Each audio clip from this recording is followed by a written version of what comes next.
Hello. I mean, who got time for one more minute of waiting, right? Hello, everyone. Thanks for being here tonight in this very particular event with our friends from the Archolos team. We, as you guys know, will go through a little bit of an interview with them and to see what's going on. Today is also his second year anniversary, their second year anniversary. So yeah, keep the love up. And yeah, let's go with further ado and see how the guys are going in a sec. All right. Hello. You hear me, guys? Yeah. There we are. Okay, again, so big welcome for tonight's stream. Much appreciated your presence here. Also, congrats for your second year of the Archolos release. And as we said earlier, we're gonna go through a little interview to see a little bit what's going on. Also, with the 2.0 version, many people are like, asking me a lot about it, like when it's gonna come out and stuff and what's going on with that. But I'm more interested in the beginning, at least, to go through what is basically the beginning of what this adventure for you guys was about the Archolos mod, how it came out, and all that kind of stuff. If you guys want a little introduction, maybe, of what you guys did in the mod, that would be great. Starting from, I don't know, okay, you guys I'll decide. start with it. Amazing. My name is Mateusz Pawłowski. I was the lead producer and voice director in the Chronicles of Myrthana. Cool. Hello, I'm Szymon Żak. I was technical director of our project.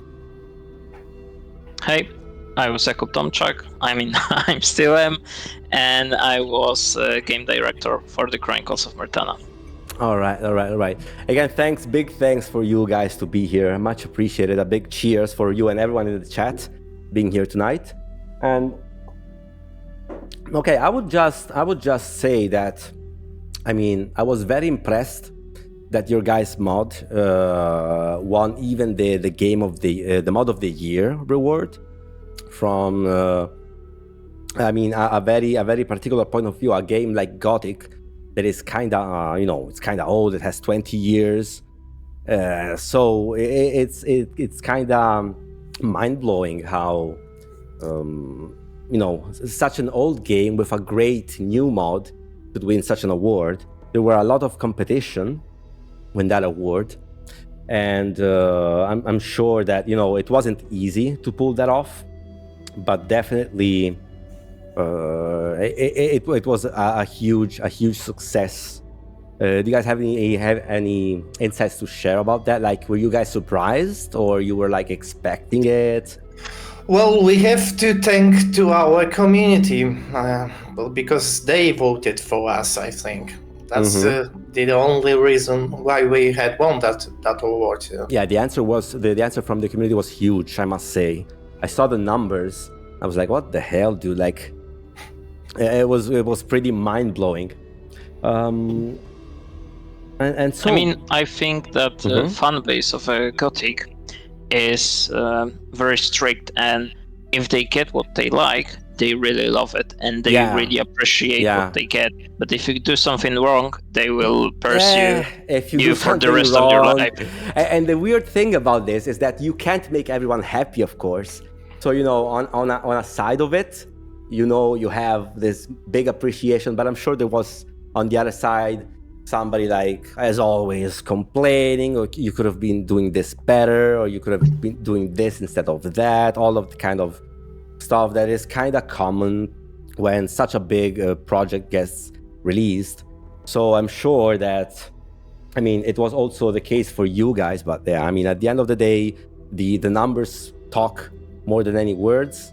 And I would like to know, before we start with the real questions, this mod of the decade thing, I mean, where did it came out? Well, how did you come up with it? Is it like a real thing from the website itself, or is it like a gimmick, like a meme thing that you decided to take and then use it on your own? Like, how did that come out?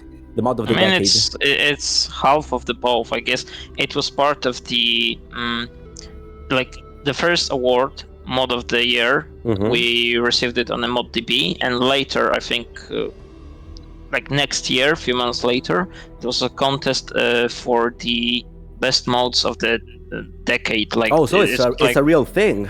I mean, I don't know if the title is exactly Mod of the No, Decade. it was something like the modern masterpiece. Yeah. Modern masterpiece. Yeah, there were other categories, I think. Yeah, we won the modern masterpiece. Yeah. But for RPGs or in general? Like general. Okay. And since it was like the category was for the mods released in the last decade, because it was like 20th anniversary of the ModDB, we decided like if the game's really to Game of the Year edition, why not to tweak it a little bit and make a Mod of the Decade edition? Yeah, to the next step directly. I mean, you guys deserve it. The mod is great. Well, it's not we started to call ourselves that because the press started calling us the Mod of the Decade. So we took the name and just put it for 2.0 brand name. But out of nowhere, like just like that, and you guys were like, sure, it sounds good. Mod of the Decade. It sounds good, so yeah, why not? Well, so they started calling us that, so why not use it? Yeah, actually, it was the streamer. It was the streamer Alajas that started call Decade Mod of the Decade, and we just catched it. Yeah, that is indeed pretty cool. It is indeed pretty cool. Come on, let's break the ice a little bit, and let's start with the first question here. So let's see what we have. Okay. So basically, what specific experience or moment from the original Gothic series inspired you for the creation of the Chronicles of Myrthana? Like, where did it come from? You guys were like, I don't know, sitting at a bar, drinking somewhere, or playing some games, and somebody came out with, why don't we make a mod for Gothic? How did that come from? Well, the Chronicles of Myrthana started at the bar. That I must confirm. No, really?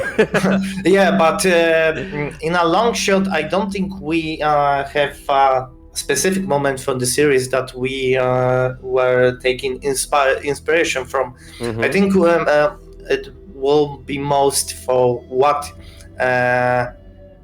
aspects of the Gothic series make it great. So we have to focus on that, which those mechanics, which story plots, or which locations were beloved by fans, especially in first two games. But we took the inspiration from what community was talking about in last 20 years, I think. Yeah. I think the only inspired location in the Chronicles of Myrthana was Vardal. And the story behind that is that we were kind of disappointed how Indrat played out in Gothic 2. Oh, yeah. Yeah. So we wanted to create much dangerous feeling, much threatening atmosphere for that expedition with some consequences. Because in Gothic, as you remember, in the Gothic 2, all you could just sit on a dais on the ship and doing nothing. Yeah. So we wanted to create that feeling that our companions are with us and they can die.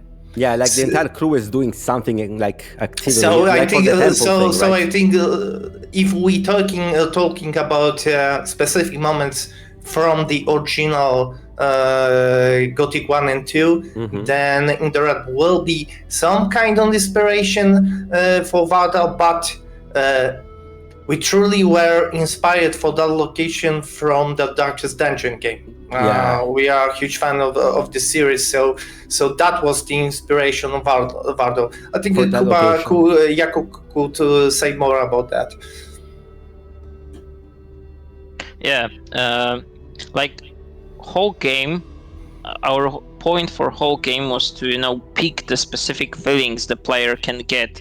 Like, for example, we wanted to give a feeling of a old camp when going to the first when going to the Seelbach. We wanted to get a feeling of going into the mines when visiting Wolves Den, etc., etc. We could count the like similar motifs. We didn't want to redo something. We didn't want to remake stuff. We wanted to create a similar pieces of experience and attach them differently to create a story that will make the player remember of all those moments from previous games. And Vardal especially was like our gem in a crown. We wanted to have something that combines both Irdorath and Sleeper Temple to have all those little mini side corridors, all those traps,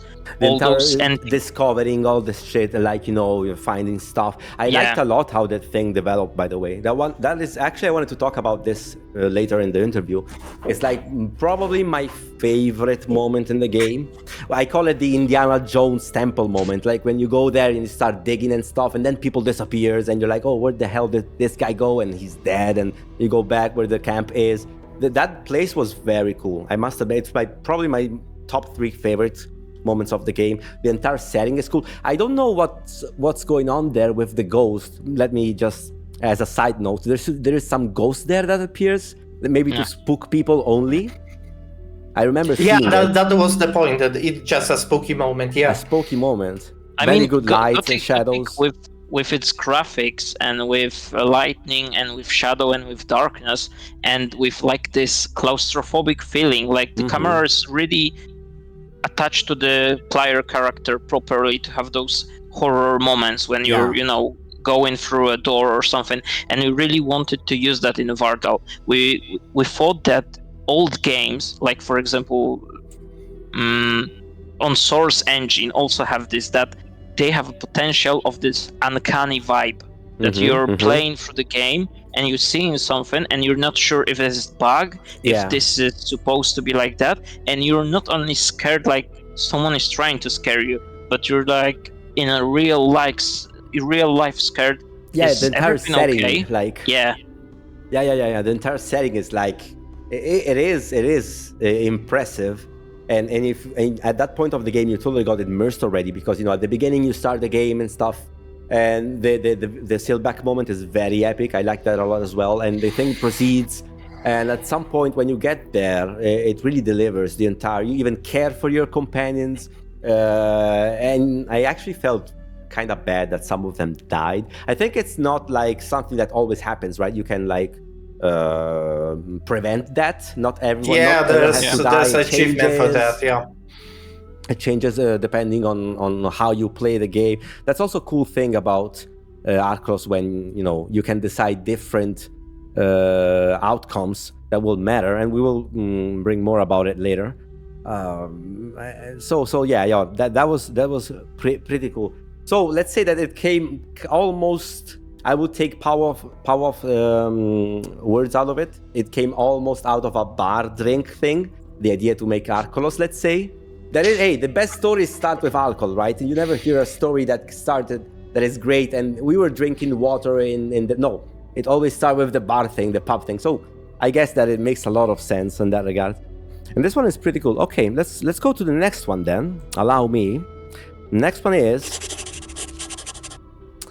So how did you manage to pull it through? This is a great question. It feels so out of reality to see so many people come together, so many modders come together and do huge amounts of work just out of pure enthusiasm. Like, how do you respond to that? What do you think that was the key element that kept you together? I mean, we all know that it was at the beginning another team, and we will talk about more of it later, that then you guys divided and stuff and happened some fights and stuff. But I mean, keeping like 10 to 20 game developers, because at the end of the day, that's what you guys are, together to pursue the same objective. How did you guys pull that off? Like, I really don't want to discourage anyone from modding, but it's impossible to create such a project based on purely on enthusiasm. What do I mean? I think we succeed with thanks to 4 things. First one was a great desire to create something unique with our beloved series. Second, you have to really have strong time committed to the project, and we all do that. 3, you have to create some relationship between your teammates. Because you didn't know each other's. Yeah, when we started, we never see, except maybe me and Jakub and some maybe 2 or 3 other people. We never see each other. Yeah, because you would expect some situation like this to develop from a group of friends that know each other before it starts.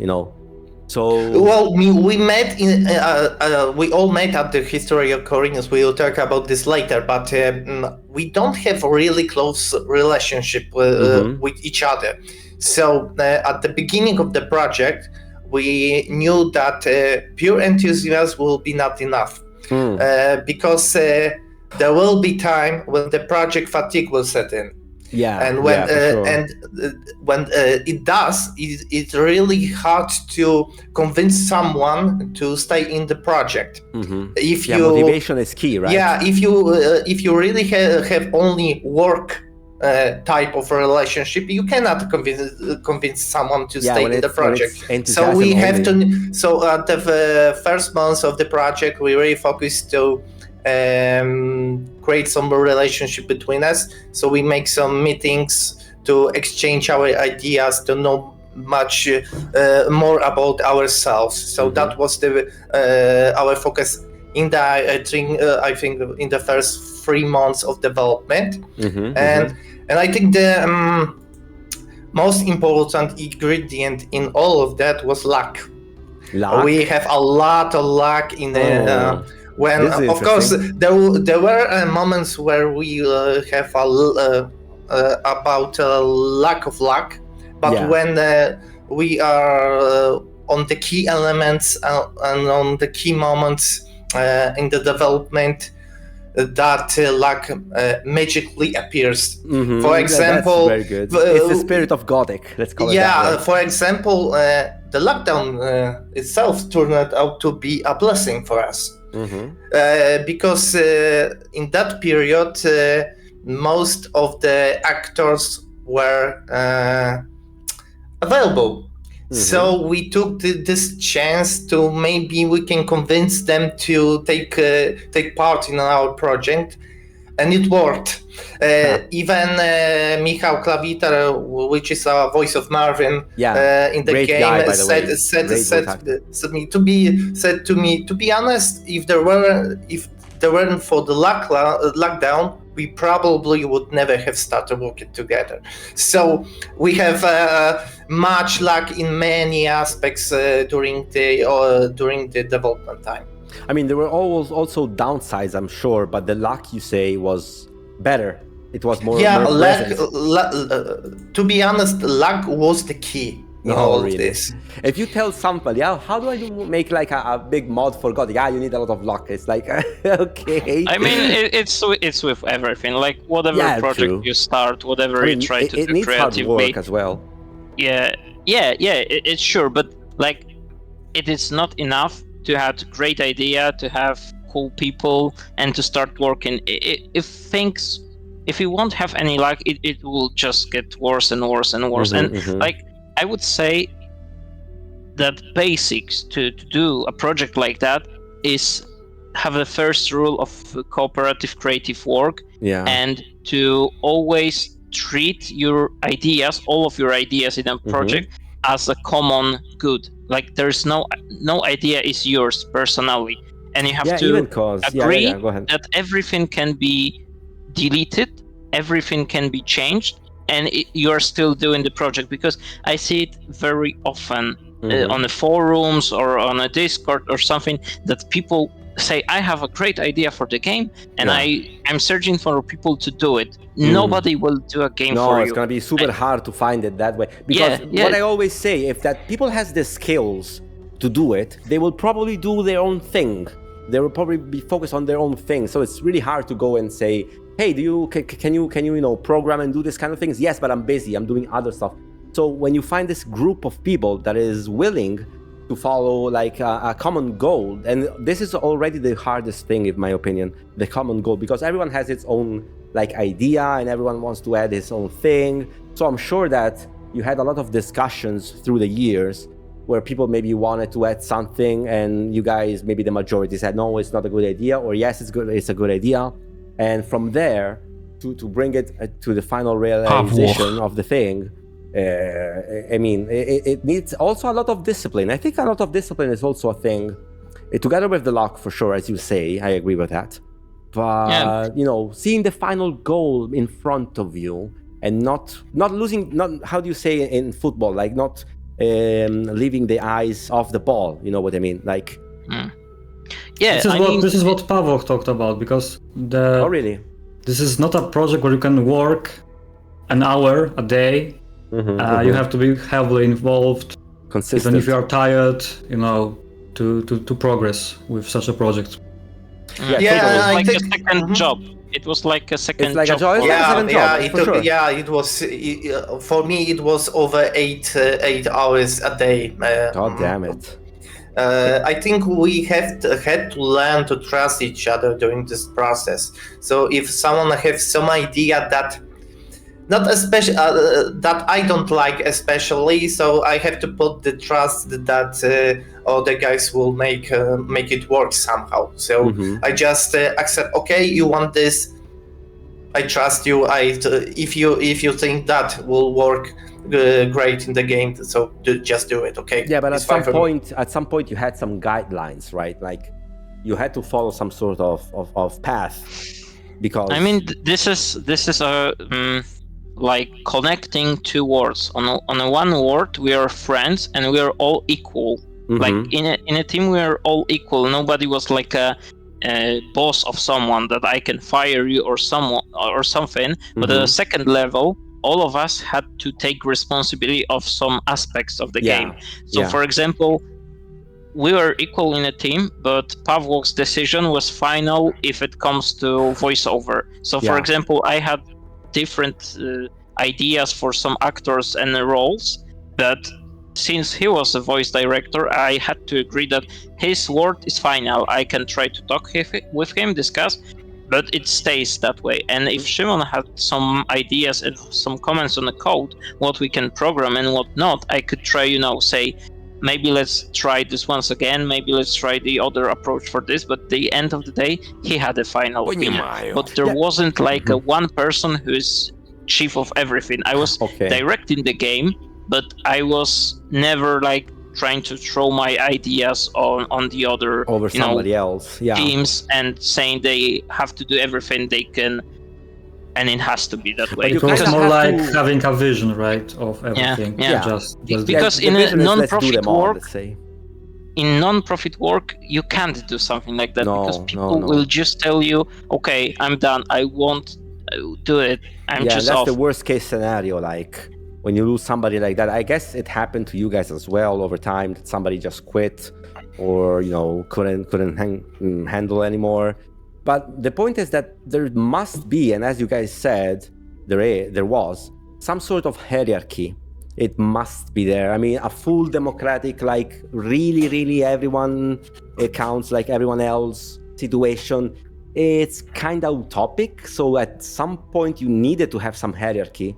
People calling the shots, excuse my term, but you know what I mean? Like deciding the final aspects of thing, this yes, this no, or this changed during the production, because after the split with the history of Korinis, we really had this negative feeling about one person being a boss of everyone. We tried a democratic approach, but it really quickly turned that it's impossible to do a creative project on that scale with full democratic, because there was not enough time to vote on everything, discuss on everything. And that's how we ended up with coordinators, like every one of us that had enough time. Like this was the prior requirement. If you want to lead something, coordinate something, you have to add huge amount of times that whenever you're needed, you're there to respond and to coordinate everything. It was not like pure skill. You have to be devoted to that. And that's how we created few of those like I would call them teams, and they were doing their job, like level design, 3D art, music, code. Like most of the teams were like 2 or 3 people, but there was like, we always decided who is like a lead or a coordinator of that team, that this is the person with a final word in that field. Yeah, you have to in some way at the end of the day, because as we said, otherwise it's too chaotic, and mostly things risk that basically you don't get to a delivery point. If somebody keeps, implementing or adding their idea and stuff, at some point you need like, okay guys, we're gonna do this and you're gonna focus on this. You need that kind of presence. You know what I mean? Otherwise, it's not. I don't see how it could be doable. And you guys, again, did a great job with the entire thing. So, again, that was pretty much impressive to say the least. Let's go on the next question, if you might. And the next one is: so could you share a particularly unconventional or unexpected challenge you faced while developing the mod, and how you overcame it? Is there any I think, key moment, Each of us has had his own traumas, because we all work on different aspects of the game. Yeah, but, I can totally understand. Searching for some common ground, I think that synchronization between quests was most difficult part, because in some quests, some NPC is in one place, and if you launch the next quest, he had to go to another location. Yeah. So you have to avoid the situation when the player can launch both quests at the same time. Yeah. So, like, how do you call those? When they collide, kinda. When they you don't want to risk to have 2 different kind of quests or moments that collide with each other and break the game, basically, if you allow me that term. I don't know if it's the thing you were thinking about. It required not only changes in the code. In some cases, in some quests, they do not overlap. We had to change we had to change entire structure, entire mechanics, basically entire quests and dialogues. So, for example, you have to cut some NPC from that quest because he was busy at the moment in another quest that you can launch. Yeah, Mr. Shimon, about you, when is it about unexpected challenge you faced? You have something you want to add to it? Like, do you remember anything particular? You were like, oh no, fuck it, this thing is terrible. I have to somehow. The main thing was what Pavel talks about, to coordinate everything in the game. So there are no conflicts or bugs. We had to test everything with our testers. We ran testing was probably a huge part of this. Yeah, we had a few beta test runs. With 20 people playing at the same time and checking every player choice, every choice that player can make in the game. With we have two guilds, multiple choices. Yeah, of course, and multiple outcomes as well. Because people underestimate this, but Archolos really have a lot of situations where whatever you do later, for example, I think of those guys, what was it, Fabio and his crew, basically Fabio the NPC.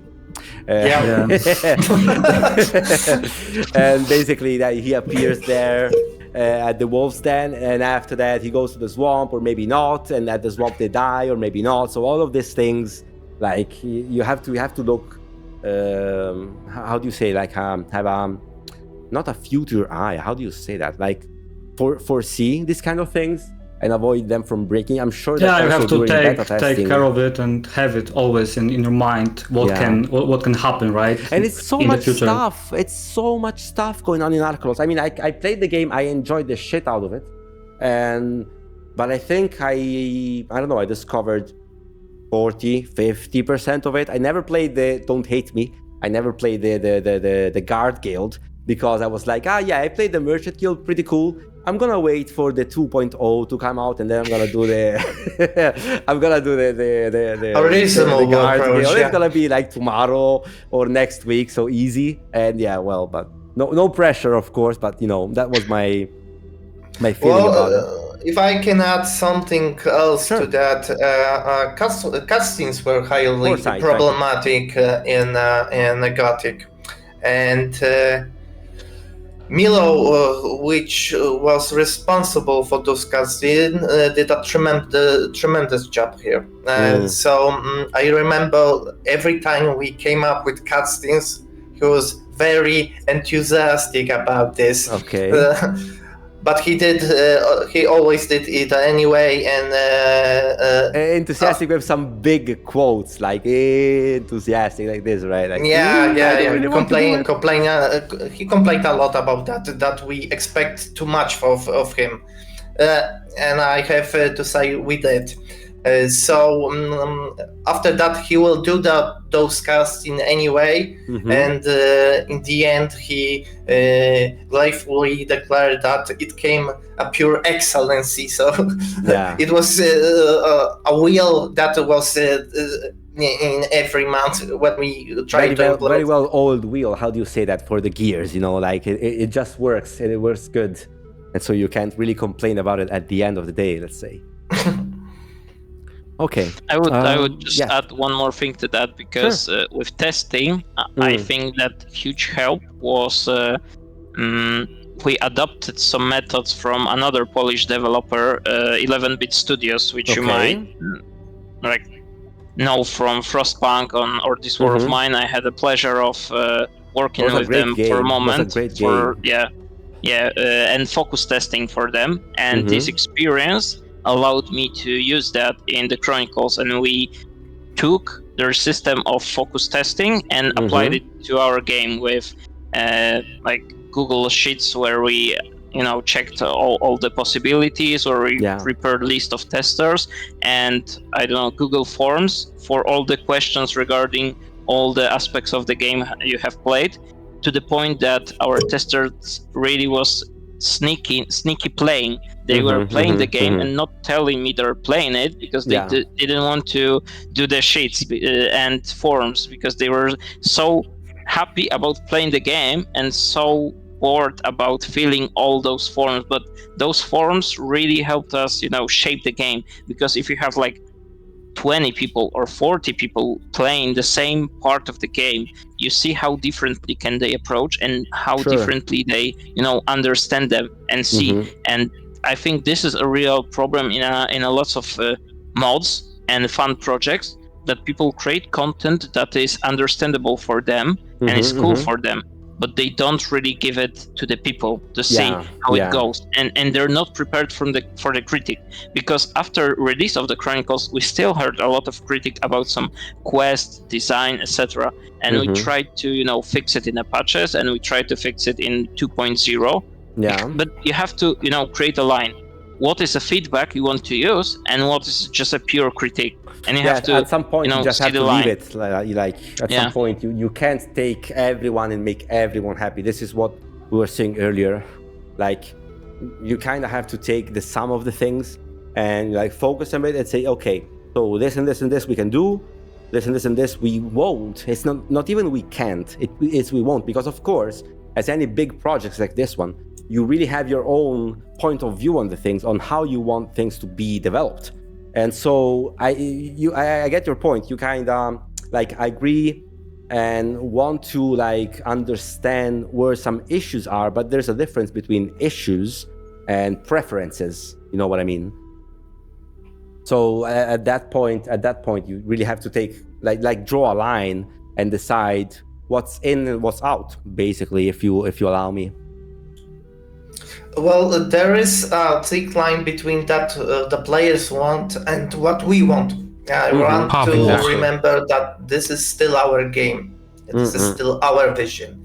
So I'm quite aware of aspects that players didn't like in the game, and I know in which aspects of the game we can improve in 2.0. But some things that players are not especially fan of still will remain in the game, because we want to tell that story in that way and we want to change some key aspects that were very important for, you. Yes, for us. Exactly. For us, that we want to tell that story in that way. So in that way, yeah, that makes a lot of sense, and it's totally understandable. Of course, you will always find that hardcore fan that, in his opinion, oh my god, you have to do the things like in his way because that's the OG way and shit. But as a developer, I can really imagine at some point you just like, no, fuck it, I don't care. I want to do it my way, and this is it, basically, like it or not. At some point you get to that point. So that's also a thing. Let's go with the next question, guys. That is, I don't even know. Okay, so have there been instances where you collaborated, this is important, with other modders or content creators in the Gothic community to enhance or expand certain aspects of the mod? Like, of course you didn't know everything from the start. I am sure that this was like a development, a process where it took in place a lot of learning while you were doing things, right? But there were other modders from the community, more experienced one, part of it in some way? Did you ask for help? Did somebody jump in and were like, oh, your mod is so cool, let me help you? Well, we had that colony of machinimers in our team in some point, so they have a tremendous knowledge about the Zen engine and the Gothic engine, how it works. So they help a lot in many aspects. Anyone in particular? You want to call them out? Well, I remember the Zakon Krwi joined a little late in development, and he was responsible for most of the random events mechanics. So most of these events are his ideas. All unique faces, like one day he decided that every single NPC in Chronicles has to have a unique face, and he just did it. That's not even something that exists in Gothic 2, by the way. They reuse some faces in Gothic 2. So, and Archolos has what, like 400, 500, 600 NPCs minimum, like something around that, if I'm right. I think that's number of unique NPCs. If you count like citizens, etc., it's over 1,500. That's about 1,000. Oh, yeah. God damn. Above the 1,000, I believe there's. God damn it, that's massive. Anyone else you would like to mention before we jump to the next one? For example, Felix joined very late in the development, and he was very proficient in Blender. So we asked him that it is possible to create final boats for the endings. Okay. And it because we wanted to have some like Fallout style, Dragon Age style ending with those final boats. So Felix did it very quickly, I must say, and it really looks good. So thank you, Felix, again for you committed and for the Chronicles of Myrthana. Much appreciation, let's say. Okay, if nobody wants to add something, let me jump to the next one then. That is... Okay, this is one of my favorite. Why did you decide to choose... Oh, spoiler by who didn't play the mod, but why did you decide to choose Scar as from Gothic 1 to reveal Marvin's identity? I mean it's basically any character? It's not in the official statement anywhere, and it's up to the player to think that. We never did, and we were never confirm or say anything. Yeah, but no. It's kind of responding to the rest of the question. I mean, the real point here was not to make some, lazy link between Chronicles and Gothic 1 to make people, feel, oh my god, this is this character. We are more strictly looking into creating a feeling how mighty can fall. You create this great character, you love him, you spend almost 100 hours with that character, you prepare everything to be perfectly as you want to be, but still world doesn't accept you. They have different plans for themselves and for you, and not everything is your own decision. And Marvin was very charismatic, that's for sure. I love the character, to be honest. It was very well written.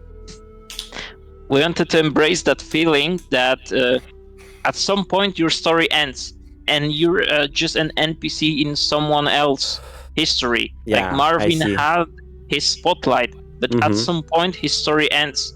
And he can die just like anyone else. We didn't want to have another character because we really hated Gothic 3. Well, you bash an open door with that with me. I mean, unfortunately, and mine is a huge unfortunately, but Gothic 3, I'm sorry for who loves it, but it really didn't deliver.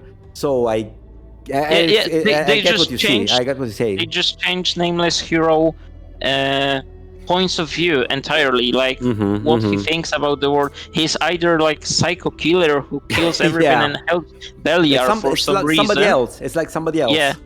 Or he's like political leader who tries to convince everyone to save Myrtana. Like he was opportunist.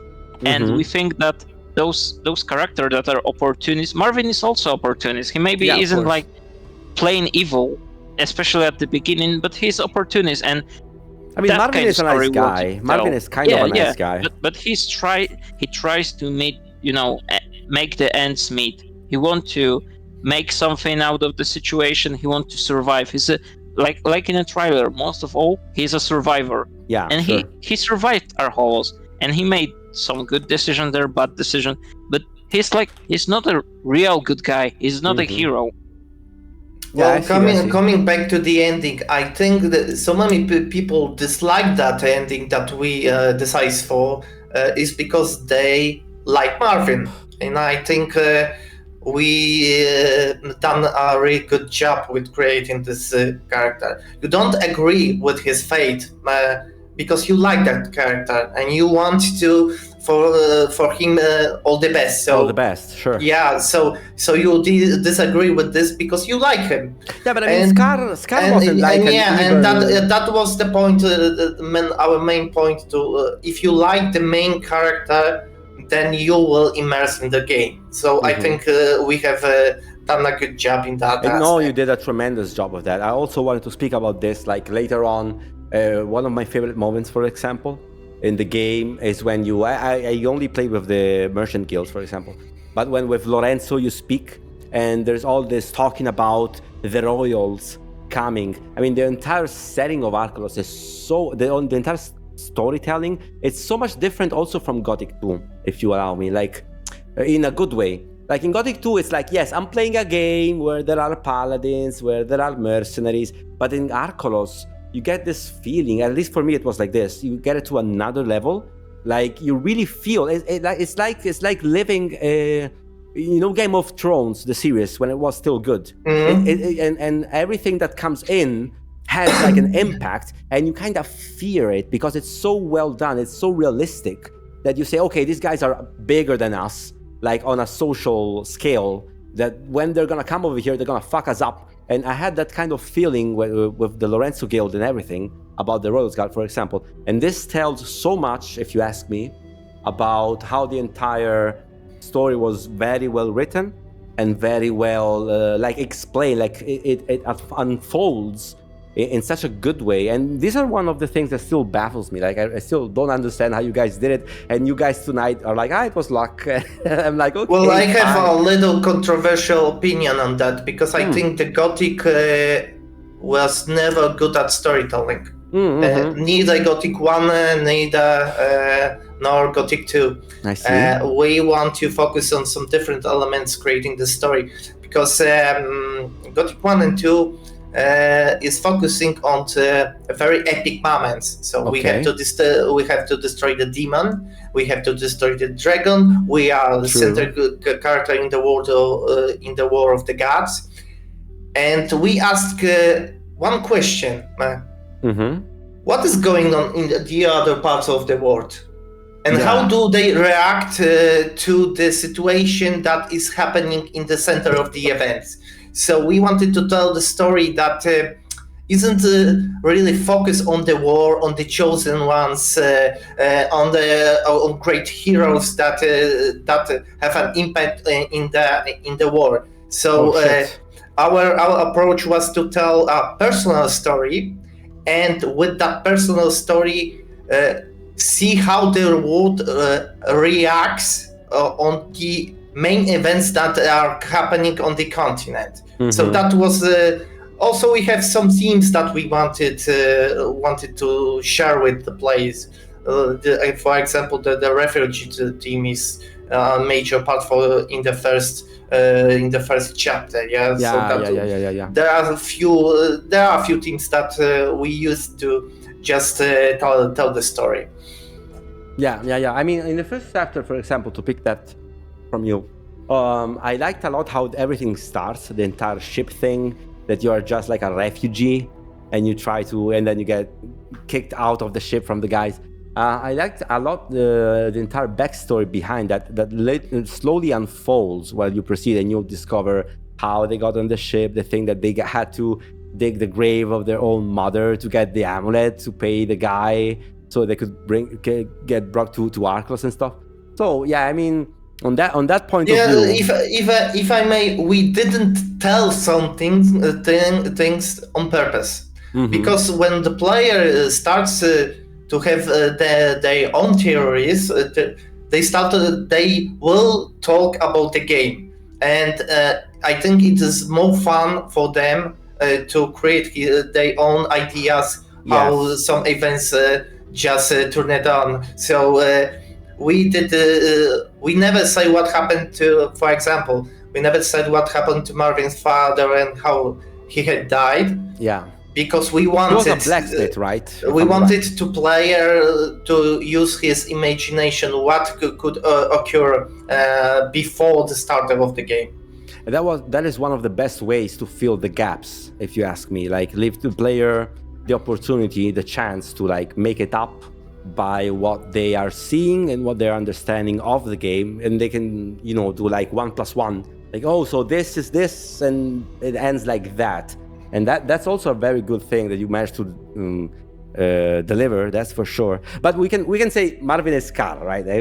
Can we say it? Like no, we will never confirm it. Yes, as Scar. No, he we'll goes never in confirm it. Sorry. For you and in your playthrough, maybe, but for someone else, he could be potentially, and this is not a spoiler, Mo. Okay. Oh, well. Mo shares the same face with Scar, by the way. So this is actually very interesting. It could be Mo. Maybe it's just Mo. It's coincidence? Just like a bummer. Well, remember there is a alternative ending to the game. We never said which one is canon. So True. And don't you want to maybe today to say which one you think or which one you like the most? Let's put it this way. Like the ending you like the most, you personally think, okay, this is my ending. Like, you could tell at least that, maybe? You feel like it? I like the best new ending that we introduced in Mod of the Decade edition. Which we don't know yet. You have to wait a little bit more. Okay. We'll see about that. I can confirm that there will be a multiple new endings in 2.0. So new multiple endings. Yeah, there will be few. The ending will be depending on your choices in the game. So, and the interesting fact is the game counts not only what you do, but what you didn't do. So be aware. Do you really want to do that quest this time? Okay. Yeah, because if you think about it, the secret ending, it's also, in my opinion, one of those that makes more sense. I mean, you're looking for your brother. Okay, your brother is not the brightest, the sharpest tool in the box, we agree. But still, you want to go after and find your brother, so you're gonna ignore all the shit left and right and just focus and find your brother. Yeah, this was decision both mechanically and lore-wise, because the first thing is, like, first example that came to our mind when we created the story of Yorn was Witcher 3 and Ciri. And as a Geralt, you can, ignore whole Ciri plot for the most of the game and then just pursue her. And this makes no sense logically, especially if there's no, difference. If you've gone straight to her or you just waited 100 hours. We wanted to acknowledge that. And with creating that simple little ending, we have, thrown the argument of not doing anything for your brother out of the table, because we can say okay, you are not helping your brother, and that's your fault that he is dead, because you could save him. And additionally, on a mechanical layer, we wanted to, make fun of the Gothic players and their need to complete everything and get every single experience point available. And we really did that on purpose, because we see a lot of posts that how to get most XP in a Gothic, and we wanted to, allow them for a different experience. And in our opinion, it's a much harder game, but more fun at some points, because you don't have as much experience, stuff, etc. to finish the game. So you have, to think, like you have to strategically plan what can you do and what you cannot done to complete the game. So it's like, I would say, it's another challenge possible for the player to complete this, especially with hardcore mode. It's incredibly difficult to complete hardcore on the secret ending. I think also that the message is pretty strong, because you have to choose. Do you want some opportunities in your life, or you care more about your family? So that's the choice that you have to make at the beginning of the game. True. All right. Okay, so Scarismo. That's what we got out of this. Okay, let's go with the next one. The next one is, how did you approach creating a dynamic and immersive world within the constraints of Gothic 2 engine? Any unique design choices or techniques? Like something you developed on the way that maybe, you were like, we're gonna do this thing this way, even if it's not like the OG guys did, because, maybe I think it has better results. Mainly random events were those used to were very enhance. cool, let me tell you that. Yeah. It enhances the feeling of dynamic world, but also we had a lot of changes in the world itself during the story, because something can change, NPCs can change their location, or new models are added to the world. So, the world changes and you can see it throughout the story. It just creates this feeling. The random events, let's say. Well, if you look back at the first draft of the story that we made, we still have that document, by the way. There were a lot of changes that we were not planned firmly ahead. They were just natural ideas that emerge over time. So we changed most of our original ideas for those that came later in time, and there were a lot of cut content from the Chronicles of Myrthana. Some ideas were planned at the beginning of production, and there is nothing left in the final for them.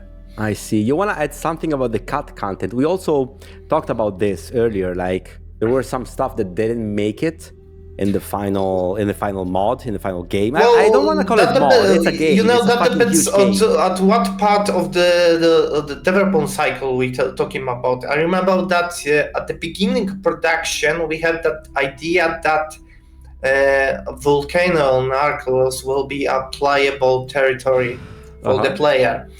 And we quickly have to throw it away because of performance issues with the it couldn't hand up.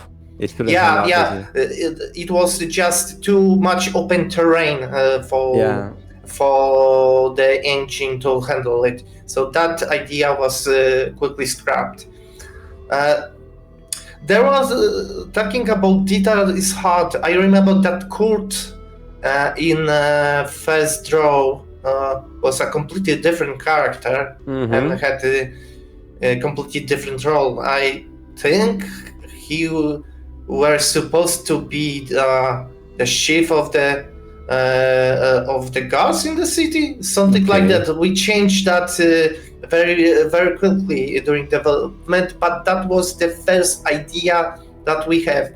What I liked about our work was that we started with some character that start at some point, and then someone else takes that character and create completely some new twist to that character, to your ideas that you have before. For example, I can recall here a character of Kandak.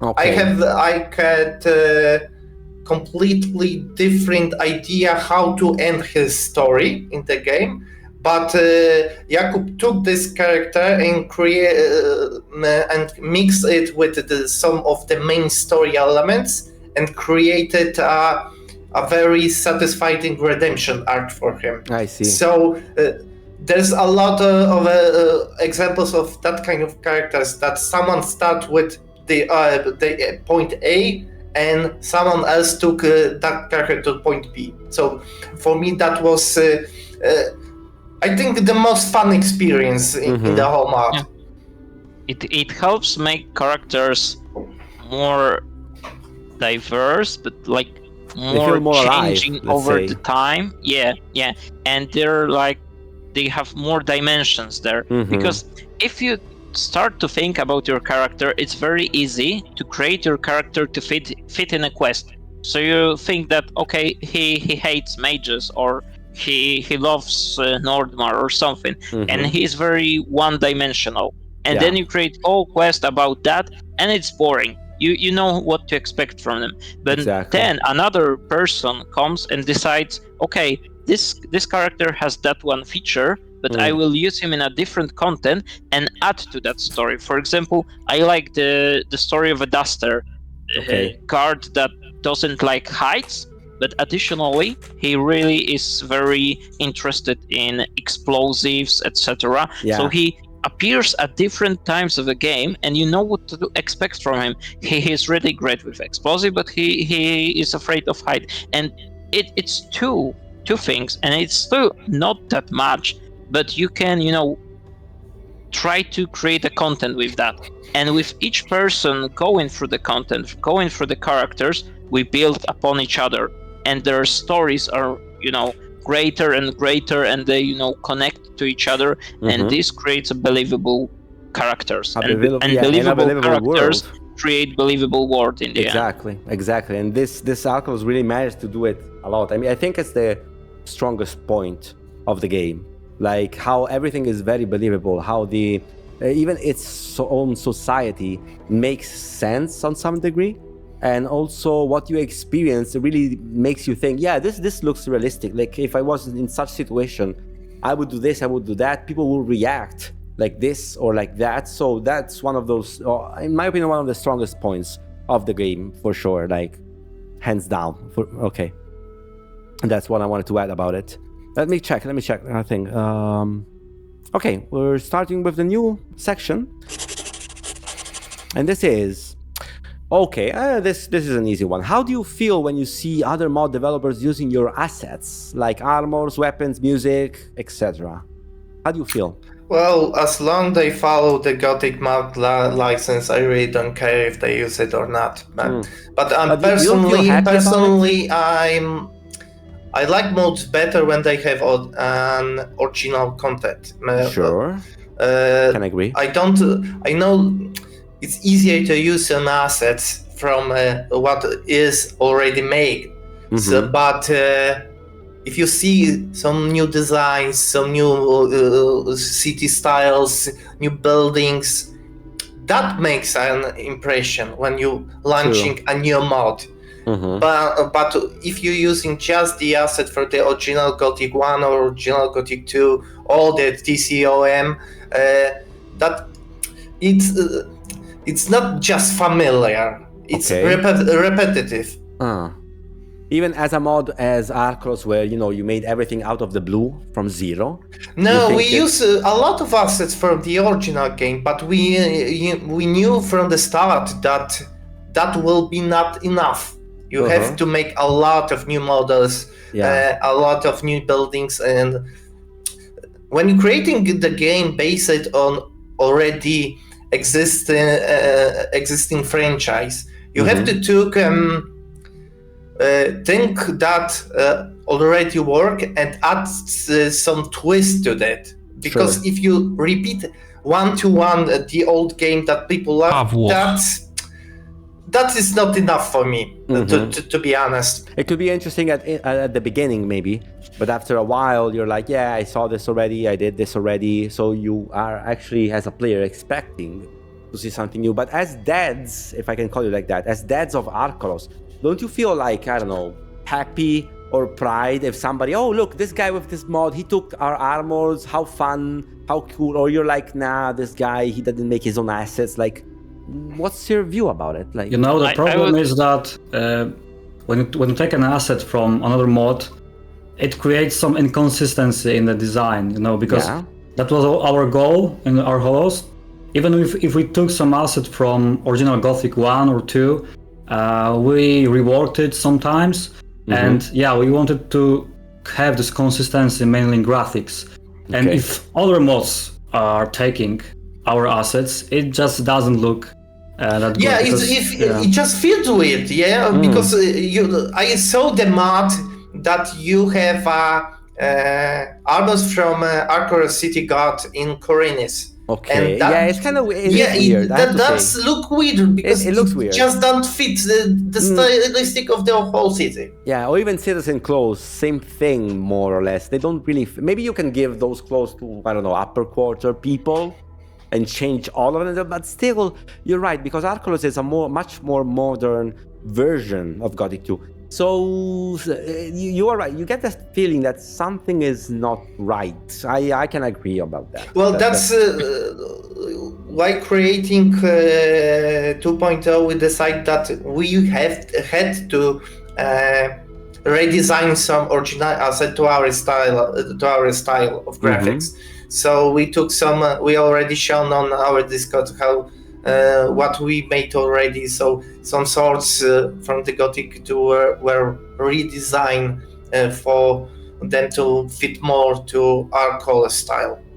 Yeah, I mean, there is a mod that I will not name because I'm polite, that basically take everything from everywhere, and it kinda looks, let's say, particular, because there's so much stuff that doesn't add up. The just most like famous I said one, before, that mod looks weird. Yeah, because, it does. Honestly, Armors for Skyrim doesn't fit the stylistic of the Gothic series for me. Yeah, I remember when I played that, I streamed that thing, and I even enjoyed it some time ago.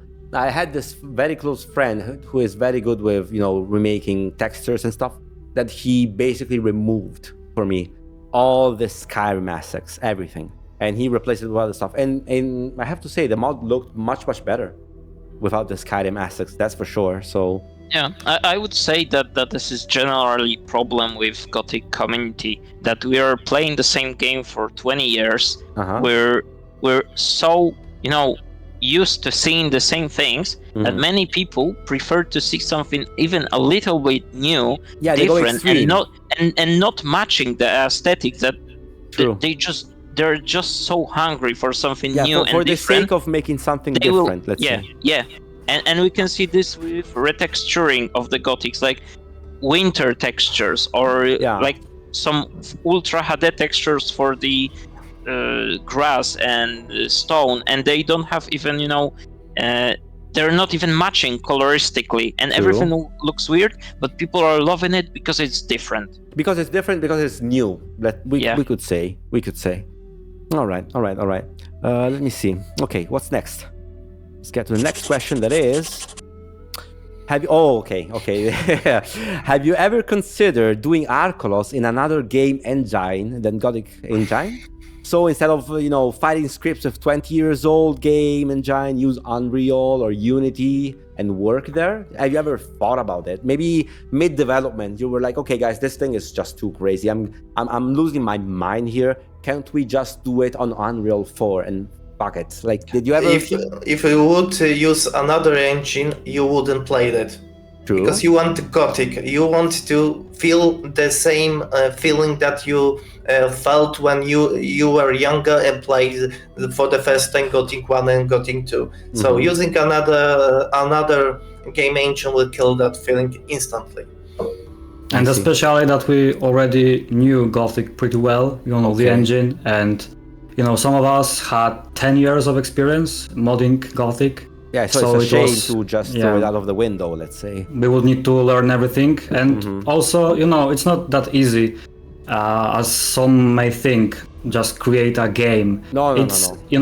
There's a lot of additional things like business, funding, salaries, publishing, marketing, and you need to. It's an entire new world. Yeah, and of course, making a game on Unreal Engine would be easier in some aspects because we do not need to dive into ancient Gothic technology. Yeah. But at the same time, we already knew Gothic pretty well, so it was not a real choice.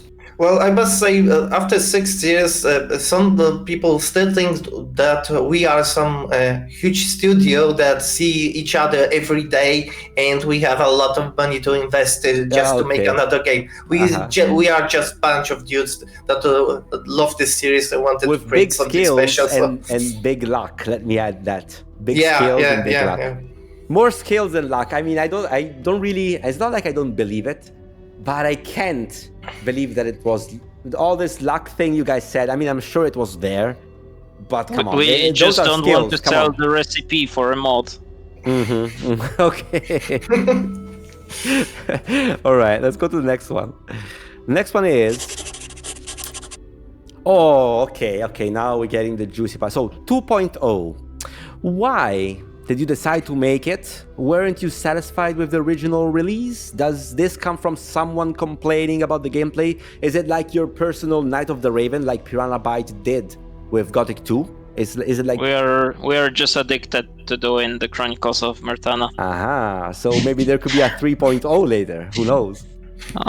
I would say that, we got so much connected to each other. We're a bunch of friends that meet almost every day on our Discord server. It's a habit. Voice channels, text channels. We're streaming to each other different games. We're playing different games together. Even tomorrow we'll see with Pavlo for a D&D session. So we all grew on each other. We're like a group of good friends. And it's just cool to do stuff. And I would say that after releasing the Chronicles and the first patches, we're like, okay, so it's done. We're not doing anything, and we're like sad. And we wanted to still do something, but we changed the way how we work. Now we work when we really feel like it. That's why we haven't, set any deadline for ourselves or for the fans. We're saying we're doing it. We're sharing what we already have done. We're talking with you guys like what maybe you would like to see there, what's your comments on the game. But we're really taking slow, peaceful approach because last months of the production of the original Chronicles of Myrthana were killing us. We really knew the pressure we had to release for that year. People were expecting it. A lot of creators were saying, okay, this is like my last year here and I'm just tired. Let's release it. Let's be done. Some of the people were working on this project and previously on the history of Green for like 10 years or something. It started back then. There must have been an end. Yeah, everyone wants to see this finally releasing, and I would say with RPG games, and like we can see this with Larian and with Divinity Original Sin 2 or Baldur's Gate. With huge RPG game, you cannot just push final game to the world and it's gone. You have to tweak something, and it's just so cool to add a new content to RPG game because you can tweak something, add a little quest, add a new build. For example, 2.0 really reworks RPG system of the Chronicles of Myrthana. There's so much new builds, items, and we're just having fun playing it like a Diablo. We're just, testing. It's like a game. It's like a game for you, but you're actually developing, let's say. Any features you feel like sharing for who wants to know about 2.0? New features you're particularly proud of, maybe, or you're excited about? I can't wait to add this feature to Archolos. I really love new builds for combat. For example, you can play two-hand weapon, and you can build it for throwing your enemies to the ground. There's a special statistics that has a chance to knock the enemy on the ground, and it's really cool because it adds to that immersion. You're wielding a huge sword. Weapon. Yeah, sure. Mage Rebuild will be, I think, the largest addition to the 2.0. Yes, we took a lot of feedback about playing Mage, and we know that there is some issue with this class. So we want to rebuild it completely, and still on our way, but we took very much of the players feature, how they imagine playing as Marvin Mage. Okay. But like, for example, there were no rune making in Archolos. Can we call it 1.0? Is that accurate? Yeah, I think it would be. So there was no, you would just find the spells around. But I saw from the sneak peek, and maybe it's on video as well, at some point it will pop up, that you can actually create your runes now. No, not create, you can improve them.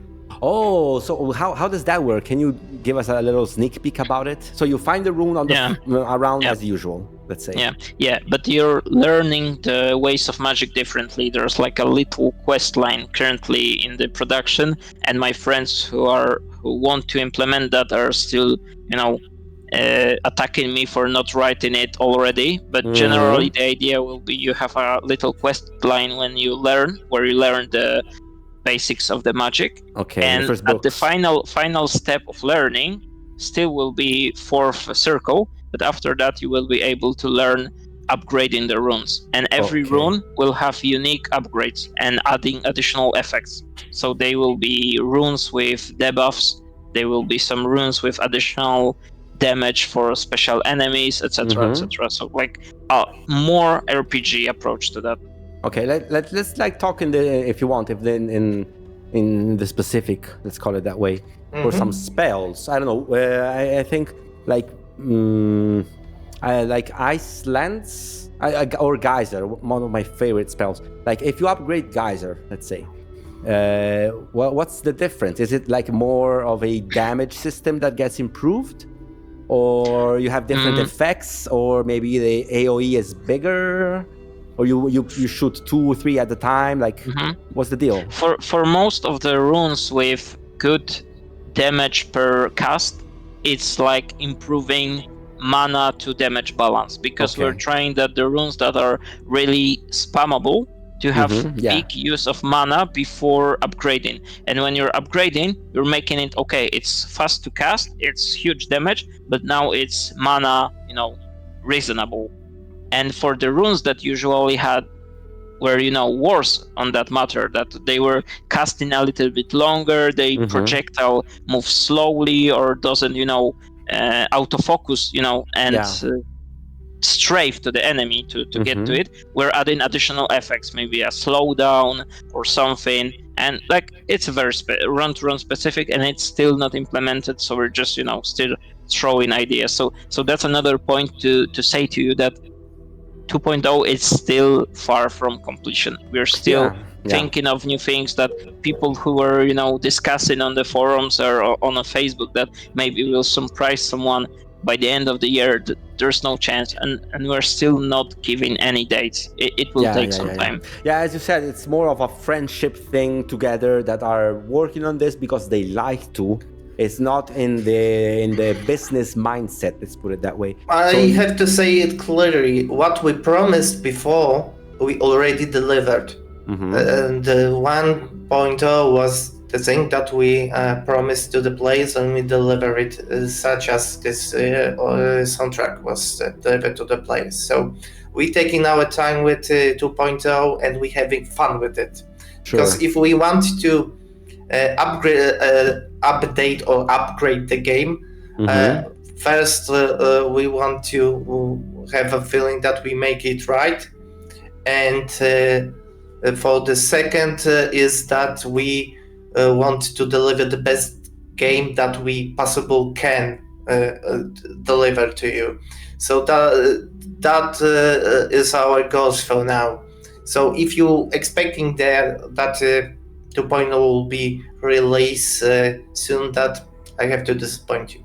Yeah. So it's gonna be a long process with calm, and when we're ready, as you said on your video, it's out when it's ready.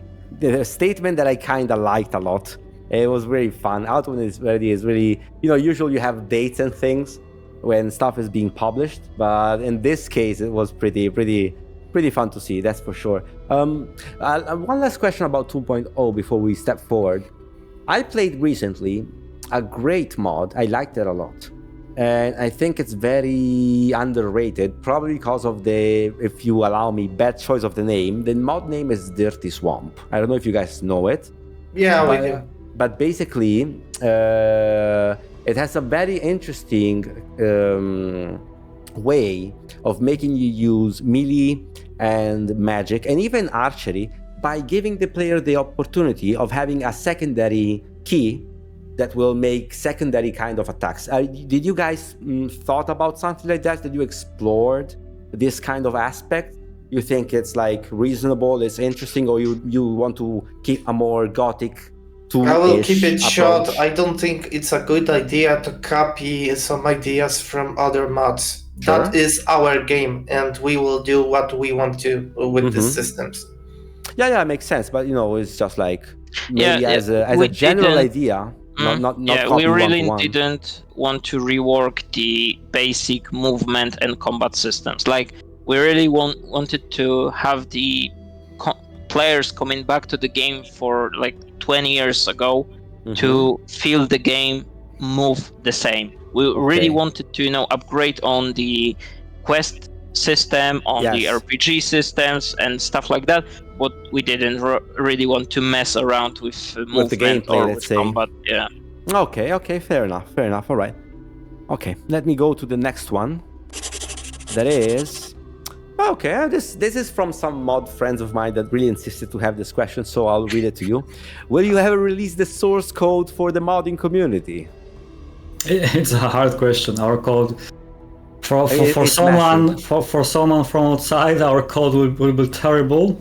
But there's a lot of queries there, and the code isn't usable really to someone. But who knows? Maybe when we finally release everything that we have to release, we will also release our assets or some development material. So maybe in the future someone can make something out of it. Yeah, like but not for the now, complete thing, not the entire thing, yeah, but maybe it's really bits of hard it, to it's really hard to release everything because everything depends on everything, and it will be hard to build the game from the source code. Code. I think it's not possible right now. Okay. It's your own way of doing it, so it's gonna be hard to just put it out and people. Yeah, that's also the way the reason why we didn't recruit more new people into our project, because there were 3 or 4 people in our team that knew the code, knew the assets, but also other aspects like 3D. When you need to recruit someone and teach some things to that person, it would take a lot of time. Yeah. So we had to do everything ourselves. I see. Yeah. It's a common thing with modding, I guess, especially for a game like Gothic it goes especially a 20-year-old ancient that's technology. always that gap over there. The Gothic engine thing, you're in or you're out kind of thing. So I see. Okay. All right. Next one. No, the main problem is also that there are no tutorials, in... Yeah. There are tutorials, but scarce. It scares people, and there are not a lot of learning material in the internet. Yeah, or it's in German or Russian, so it's not available. I was about to say the language barrier also is a thing. Maybe somebody got it in Russia, but they did it in Russian, of course. Somebody got it in German, and so it's not that easy to learn modding. That's for sure. So as I was saying, you're in the thing or out. Let me go with the next one. Do you have any plans on making another mod for Gothic? My favorite question, yeah. Not necessarily as big as Archolos. I mean, you guys also admitted yourself that you love a lot this entire friendship community thing within your own, where you just do the thing and enjoy your time. What will happen when 2.0 comes out? What will you do then? Didn't you think maybe we should even grasp the idea. Maybe we could try some very small side mod. Maybe we could improve Night of the Raven. Maybe we could do this. I would say something very dangerous, but like the closest thing to ever happening would be maybe some additional patches to Chronicles, and long after that, there's maybe some ideas of creating a mod for another game, but it's like it's so distant, and it's so like vague. We talk about it from time to time, but to be honest, there's a problem when you do something that gets 99 on Steam.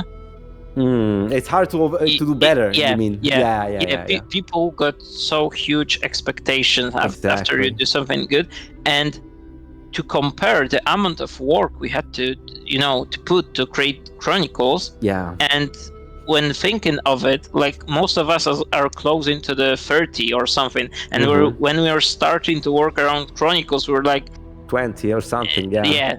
Even less, maybe. Under the 20. Most of us were starting our university studies or something, and we're getting older. We have families. We have like reasonable jobs and everything. There's less and less time for that. So we don't want to to start something huge and then disappear or disappoint people, or don't deliver and disappear, as you said. Why it's easier to create additional things for the Chronicles, but because it's much smaller. Even if we create something huge for Chronicles, it's much smaller than starting a new project. You know it has your pockets. That's the main thing. You can dive into the programming and stuff, and you know what you're doing, you know what you want to do, how to do it.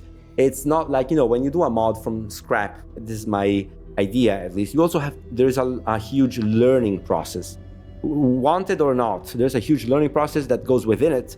So I get your point. With less time, more stuff to do, jobs and family. Well, try to think that way. Chronicles of Myrthana have about 22,000 lines of dialogues in 1.0. I know, I checked. How do I top that in the next installment? And I have to say that making that voice acting in Polish for the Chronicles of Myrthana almost killed me. So that was a thanks, guys. That was a huge thing. Yeah, that's why if you think about it, the origin of the question is like something maybe smaller, maybe let's make some fun Gothic 1 mod. I don't know. It never grabs your mind, something like that. Never came across your minds. People's expectations would kill us. Like at this point, we cannot release some small rework mod for Gothic 1. We were thinking like there was this idea for a moment to adding all of our improvements to the Gothic structure to Gothic 2 and Gothic 1, like rework crafting, balance, etc. But we think like there's so much of it already. There's so many mods that do rebalancing or something. And with Chronicles, we wanted to have something unique. Big mod with unique, island with unique story. We wanted to create something memorable and not just something that already been done so many times. There's another problem that I have to talk about a bit. Each member of our team is irreplaceable. What if something happened? What if someone got sick? What if someone died? How do we complete the mod then? Yeah. It's just a tremendous risk to start another project like this. Yeah. And as Jakub said before, we are getting older, and we have much more responsibilities on our heads that we have that 6 years when we started. Yeah. So I don't feel that we can take such a tremendous risk right now. Yeah, true. So we will probably never create something sad in a scale like an Archolos. I see. Yeah, it's fair enough. I mean, totally respectable point of view, and I agree with you guys as well. This mod was huge, and huge is not even enough to describe it. So it's very, very, very understandable. Okay, all right. Let's go with the next one. Almost there. Okay, well, okay. So, given all the knowledge and experience you have today, if you look back, would you do it all again in the same exact way? If not, what would you change? I think we will do a much better job if we start again with that knowledge that we already have, and especially I can speak for myself in aspect of the voice acting. For first 3 months when I started directing VO, I really don't have any idea what I am doing, and I had to learn some patterns and some ways to do this that will work in the future. So knowing this today, I'll probably create voiceover much faster than I did in the production of the Chronicles of Myrthana. I mean, you had some limits due to all the COVID situation and stuff with the voice acting, that's for sure. And that, I guess that didn't help, let's put it this way, and it made things much, much harder to, be able to organize. If you don't have a budget for doing them for voiceover, then it's always an almost impossible task. Yeah. And we have nothing for at the start, yeah. And also the good fundraising and all the things you managed to do. Well, fundraising goes for the mix of the final thing. Almost all of what we raised in the Patronite in the days goes for mixing that to make that voiceover to sound a little better than rough recordings. Yeah, I see. Shimon, anything you want to add about some of the things you would do different, knowing, like, if you go back in the future and you're like, okay, Shimon, it's me from the future, we're gonna do this mod. What would you do? What would you do different? Like, I wouldn't even do the mod. Oh no! No. Don't do it, Shimon. It's me from the future. Don't do it. Trust me. At the beginning, we didn't really knew what we are going into. It didn't feel like it grew a big project over time. Yeah, you understood over time, I think. Okay. All right. Anything from you, Jakub, before I go next? Anything particular you would like to add about something? No comment. Okay, I'll take the no comment. Okay, next one. So, since we're slowly coming to an end, sadly, but yeah, I enjoyed my time a lot with you guys. Is there anything you would want to say to your community? I love this question. I will say one thing, because they might hate me for that, but I will say play other games than Gothic, because it's hard. If you play too much Gothic, you stop to value it that much. Everything comes to you and you see it for granted, and especially if you play newer games and you see something bad in it, something you don't like, you can really come back to the Gothic and appreciate it even more. And this is something we are really doing with Chronicles. Like, we're playing new games and we're seeing what we don't like in them, and we're comparing it to the Gothic experience. And this is how the Chronicles really was crafted. It was taking the mistakes of the authors of the Gothic, but taking also the mistakes of new RPGs, and seeing how we can embrace all of that knowledge and create real experience. And I would just say, do yourself, some favor and some peaceful non-Gothic time, and play other RPGs, because there's a lot of good games. It's hard not to play Gothic if you're addicted and a big fan, like myself, for example. Like, I can understand that point. It's important to play all sort of stuff, but you started to learn and love about this game when you were much younger, and you played the shit out of it in every way, shape, or form. So it is hard. I agree with you that people, especially turbo, as I call them, turbo Gothic fans, should try to play something else. But it's also so hard. So it's not that easy as it comes with, let's say. But I agree with you. I would say with Gothic, there's a problem. I often see in the community, they try to pattern everything. Like, True. they're not really playing they're just filling the Excel sheet. They see everything as just as pure X. And I was seeing that on Google questions when we just released the game. Where is the companion app for it? Where is like tutorials for the quest? Where are spreadsheets with all the weapons, best builds, etc.? And all of us loved the Gothic when we were most of us loved the Gothic when we were young people, when we were playing it, experimenting and experiencing it, and finding impressive things, searching for clues, doing our errors. It was magical experience. And I would say replaying the Gothic again and again won't be ever that magical. You have to search for new experience, and you will find great experience. True. Exactly. Stop power gaming immediately. Stop power gaming. It's time to stop. Stop min-maxing. I am one of those. I stopped min-maxing a lot of time ago. I used to, how many hardcore fans play. They min-max the shit out of it.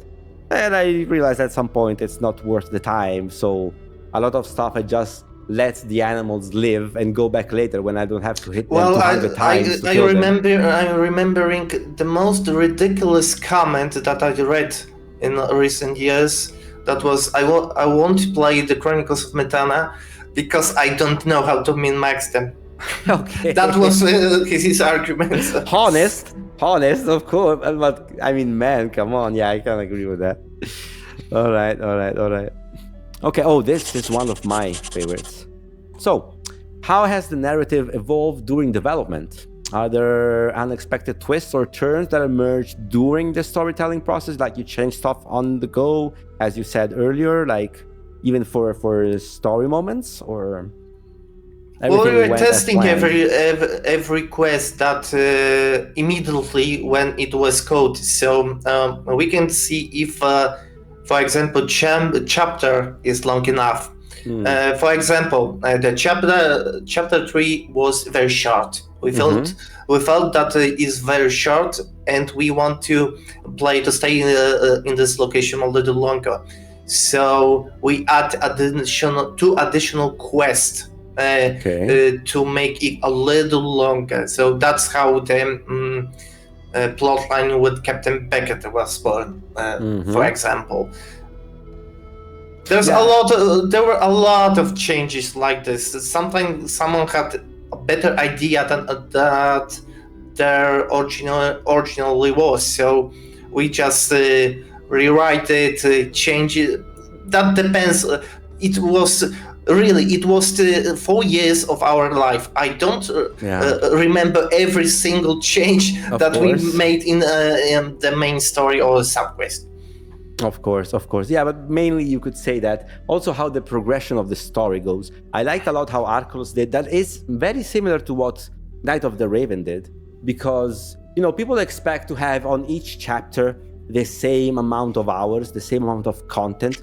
But you have to realize that over the span of 100 hours game, you don't want to be like in chapter 5 and doing 100 small quests of find the dog, kill the wolf, and all that kind of stuff. It has to evolve somehow. So I really like the fact that, the starter chapters, you do a lot of silly, let's call it, quests, like a lot of simple tasks. There are many, but they're short. And the more you go on, the more complex they become, but the less they become. And this, for some people, in my opinion, they're wrong. They didn't get the point. Some people say, but the chapter 5 and 6 were rushed. No, they were not rushed. They were much bigger, complex quests. Yeah, sorry to interrupt, but chapter 5 was completely redone. Yeah. Because testers that played the game before the release, all of them tell us that chapter is too long, and they just want to go to the finish of the game. Yeah, you can't do it for all these hours. And you cannot ignore feedback like that. True. It has some weight. You have to take it in consideration, especially if it comes from a lot of different people, So, but I guess you guys, I think you guys nailed it. Can't wait to see the new version of Archolos somewhere next year, hopefully. I'm not even gonna say next year. Hopefully, if we're lucky. then maybe next year we'll see something about it. But we'll try to keep it in this decade because it's okay. mod of the Well, it's mod of the decade. You can't get it out with 2040, of course. But yeah, for sure, you're gonna manage well, terrifically. Let me go for this one here, real quick. Let me see a thing.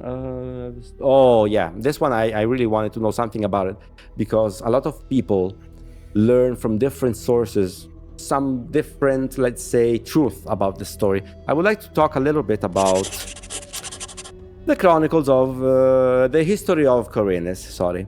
So, did you struggle a lot with the other part of the team who left and tried to make history of Khorinis? Now that the project sadly, on some point of view, we can say sadly got interrupted. I personally kind of felt that when they did the big announcement, we're gonna change the CEO and stuff. I was like, so but did you I would say we really don't like to dwell on that subject. I will just shortly comment that for many of us, it was a fuel that helped us going. Like, I can believe that. We didn't have like open rivalry that we were talking to each other and like they were sending some hate emails like to us or us to them. It was like we wanted to prove we are right, that we are not some people who stolen some ideas and were just doing some shitty things, and that's why the mode broke. Because I would say to all the people from History of Khorinis, I feel that both of our teams were hurt by it. Like, people were hating on both of, like, on us and on them, throwing some shitty comments, threatening both of the teams with very ugly things, and we got a lot of that. But in the end, I would say, like, it helped. It helped us develop the game, because there was like something in the back of our brains that, okay, we have to prove our point, because if not, we're just still have the label of people who destroyed the project for whatever reason. With releasing the Chronicles and with the quality of it, I think we have proven that it was not just to take over some project. We wanted to deliver a cool game. Yeah, and you managed like amazingly, if I can say, unlike, unfortunately, the other part of the team. But I must say that I really believe the fueling part, like, after this, how do you say in English, session, like when you divided and stuff. Понимаю. Yeah, for sure there were like some sort of hard feelings, I believe. Especially, I don't know how much deep you want to go into this. Well, I didn't speak the history of Khorinis members for almost 5 years. Recently, I talked with Fabio before they disbanded. That was my first contact with the Hawk team after the split. So I don't really know those guys, because most of the team which disbanded this year, they were new people in this team, and I never spoke with them. You don't know, and I don't know them, so I cannot say something about them, because I don't know who worked in that project. Yeah, totally. All right. I just want to make a final question to you guys. That would be this one that I liked a lot. We answered many things doing all our chit chat, so I mean some stuff would be redundant. But this one here, like the struggle part. Like, did you struggle a lot with other part of the team? Yeah, no, sorry, not this one. Sorry, I meant this one. Where is it? Oh, okay. This is kind of oh, that's why it's not showing. Sorry, guys, my bad. The excitement of the Archolos team on stream. My bad. Can you discuss how the character within Chronicles of Myrthana have evolved through the development? Like, are there any that underwent significant transformation? Like, maybe you thought about some characters, some main ones. Let's keep it like easy from the beginning, but through the game, the game developing process, they totally changed, and you were like, okay, no, we have to do this guy in this way, because otherwise it has no sense and it's not consistent. Like, any maybe example, if you can remember of any? Yeah, so sure.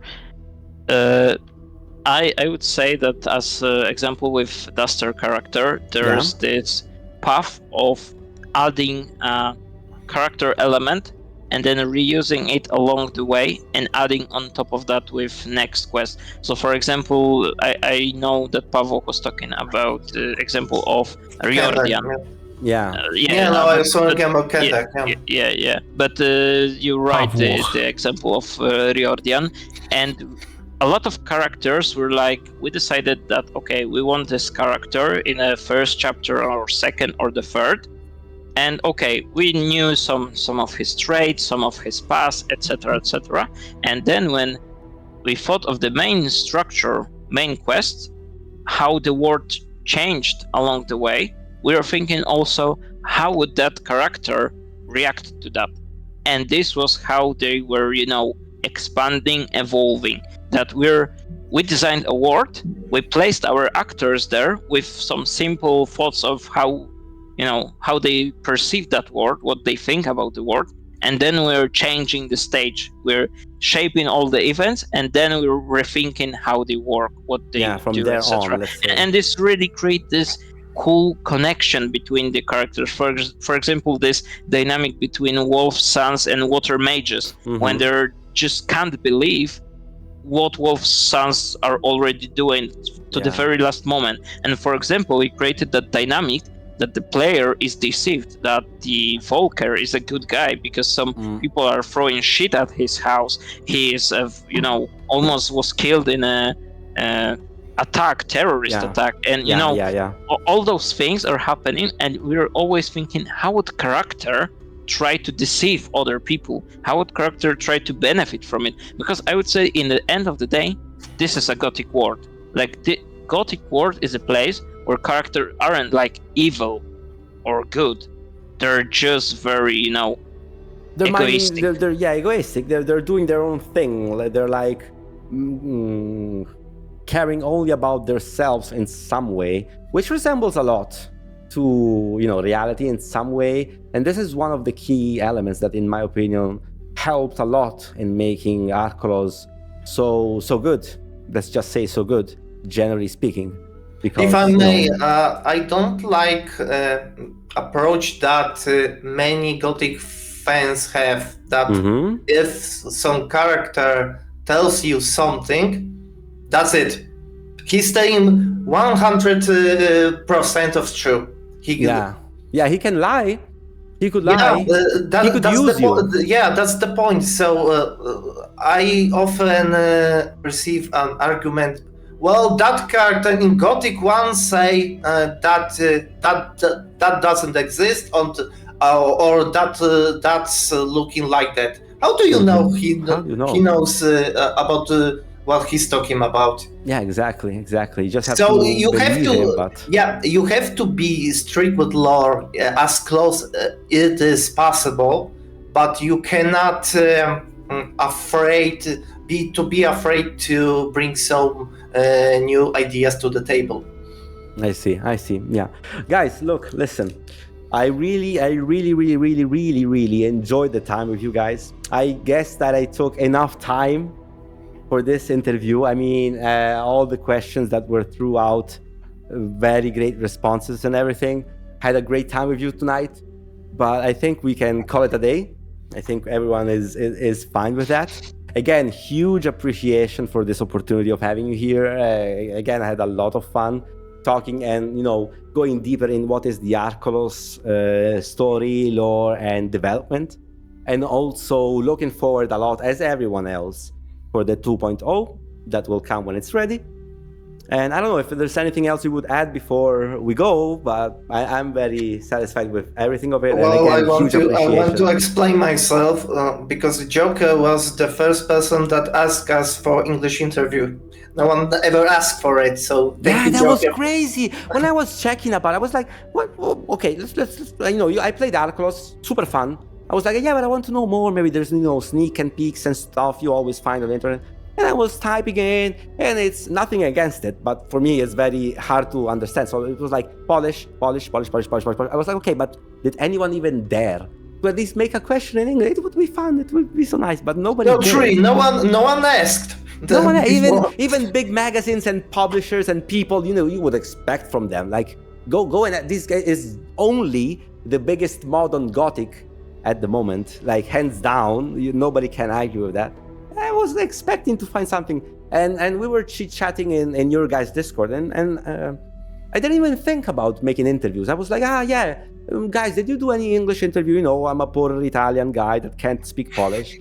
And Pavel was like, why don't you do it? And I was like, oh, really? I mean, I don't know. No, now you're gonna do it, Joker. No, not really like that. But I mean, it just all came out of a pure, how do you say, coincidence. And I was very happy about it. All, building up the questions, asking with my community, asking with your community, what could be asked, how and where. And most of all, it was a very enjoyable night. That's for sure. I mean, I really enjoyed the time with you guys hanging around. I hope to do something else in the future, maybe when 2.0 comes out, or I don't know. It would be great. I would appreciate that a lot. That's for sure. Why not? I don't see the problem. All right. So if that's it, guys, we're calling it a day. So people from the chat, thanks for passing by. I hope you had a good time. I definitely did. Hopefully also my guests. And we will see each other next time. So have a good night. Thank you for having us. Thank you. Thank you for coming a lot, really, and all the behind the scenes that people will never see. It was very fun. Everything was very fun, and looking forward to do more of that stuff. I mean, big thumbs up. You guys nailed it. You should be proud of yourself. The mod is great. The team cohesion you had was great against all odds. Like the underdog. That you would say, that guy's never gonna win, and he wins and he kills it, and you basically are this character, like, at least for me. So big fan, and again, have a good night then, and see you next time. Thank you. Yeah. Bye, guys. Bye, people. Bye.